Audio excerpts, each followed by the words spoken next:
When I was young, I thought my country was the best on the planet. And I grew up singing a song called Nothing to Envy. And I was very proud. In school, we spent a lot of time studying the history of Kim Il-sung, but we never learned much about the outside world. Except that America, South Korea, Japan are the enemies. Although I often wondered about the outside world, I thought I would spend the entire my life in North Korea until everything suddenly changed. When I was 7 years old, I saw my first public execution. But I thought my life in North Korea was normal. My family was not poor, and myself had never experienced hunger. But one day in 1995, my mom brought home a letter from a Caucasus sister. It read, "When you read this, our 5 family members will not exist in this world because we haven't eaten for the past week. We are lying on the floor together, and our bodies are so weak. We are waiting to die." I was so shocked. This was the first time I heard that people in my country were suffering. Soon after, when I was walking past the train station, I saw something terrible that still can't erase from my memory.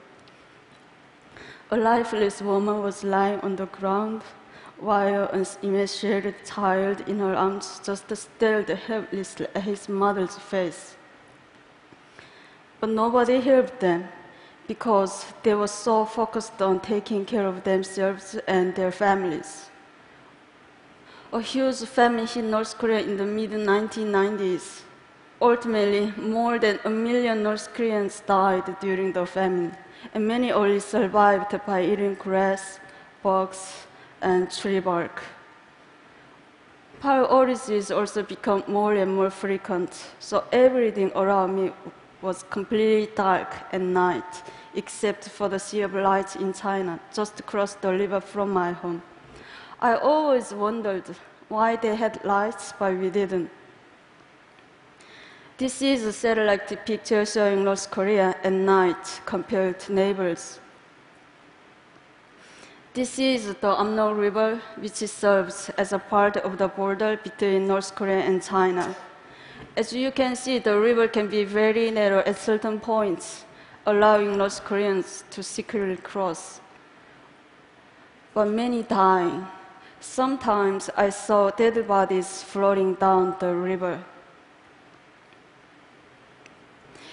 I can't reveal many details how I left North Korea, but I only can say that during dark years of the famine, I was sent to China to live with distant relatives. But I only thought that I would be separated from my family for a short time. I could have never imagined that it would take 14 years to live together. In China, it was hard living as a young girl without my family. I had no ideas what life was going to be like as North Korean refugees. But I soon learned it's not only extremely difficult, it's also very dangerous. Since North Korean refugees are considered in China as illegal migrants, so I was living in a constant fear that my identity could be revealed and I'd be repatriated to a horrible fate back in North Korea. One day, my worst nightmare came true when I was caught by the Chinese police and brought to the police station for interrogation. Someone had accused me of being North Korean, so they tested my Chinese language abilities and asked me tons of questions. I was so scared. I thought my heart was going to explode. If anything seemed unnatural, I could be imprisoned and repatriated. I thought my life was over. But I managed to control all the emotions inside me and answer the questions. After they finished questioning me, one officer said to another, "This was a false report. She's not North Korean." And they let me go. It was a miracle. Some North Koreans in China seek asylum in foreign embassies, but many can be caught by the Chinese police and repatriated. This group was so lucky. Even though they were caught, they were eventually released after heavy international pressure. These North Koreans were not so lucky. Every year, countless North Koreans are caught in China and repatriated to North Korea, where they can be tortured, imprisoned, or publicly executed. Even though I was really fortunate to get out, but many other North Koreans have not been so lucky. It's tragic that North Koreans have to hide their identities and struggle so hard just to survive. Even after learning a new language and getting a job, their whole world can be turned upside down in an instant. That's why after 10 years of hiding my identity, I decided to risk going to South Korea. And I started a new life yet again. Settling down in South Korea was a lot more challenging than I had expected. English was so important in South Korea, so I had to start learning my third language. Also, I realized there was a wide gap between North and South. We are all Korean, but inside we have become very different due to 67 years of division. I even went through an identity crisis. Am I South Korean or North Korean? Where am I from? Who am I? Sadly, there was no country I could proudly call my own. Even though adjusting to life in South Korea was not easy, but I made a plan. I started studying for university entrance exam. Just as I was starting to get used to my new life, I received a shocking phone call.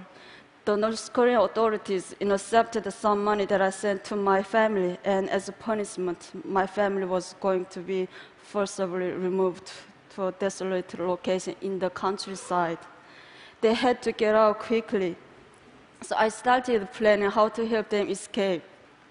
North Koreans have to travel incredible distances on the path to freedom.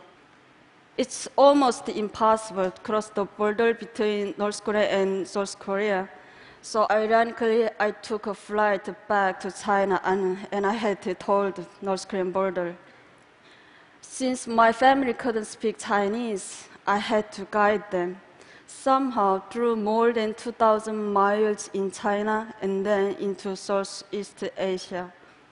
The journey by bus took 1 week, and we were almost caught several times. One time, our bus was stopped and boarded by a Chinese police officer. He took everyone's ID cards and he started asking them questions.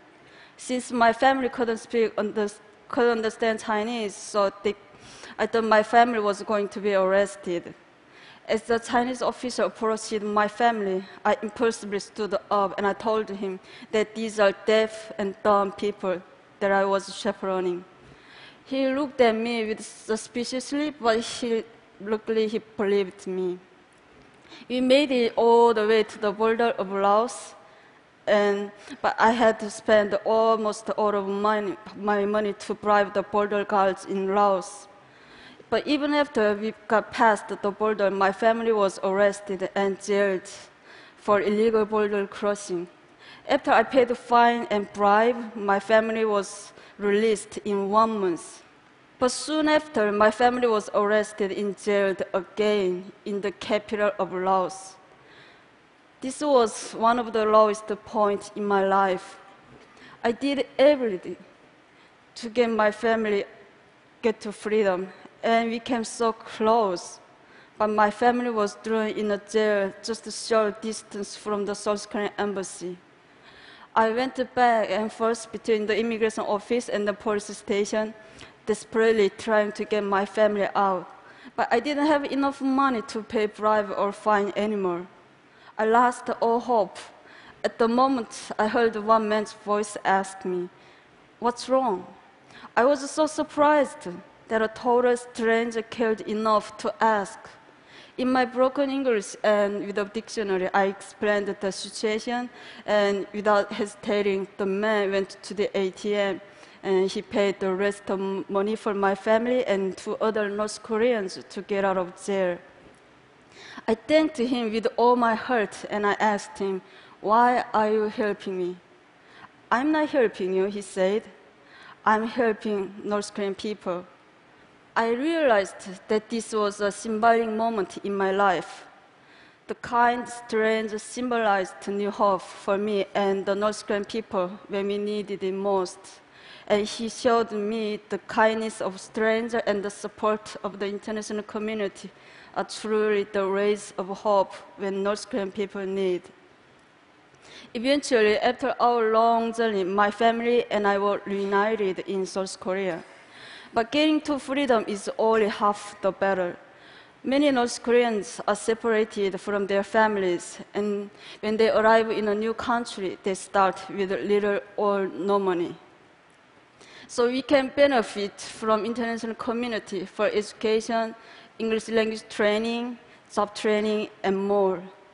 We can also act as a bridge between the people inside North Korea and the outside world, because many of us stay in contact with family members still inside, and we send information and money that is helping to change North Korea from inside.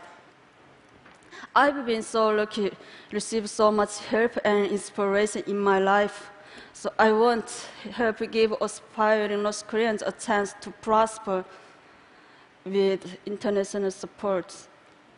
I'm confident that you will see more and more North Koreans succeeding all over the world, including the TED stage. Thank you.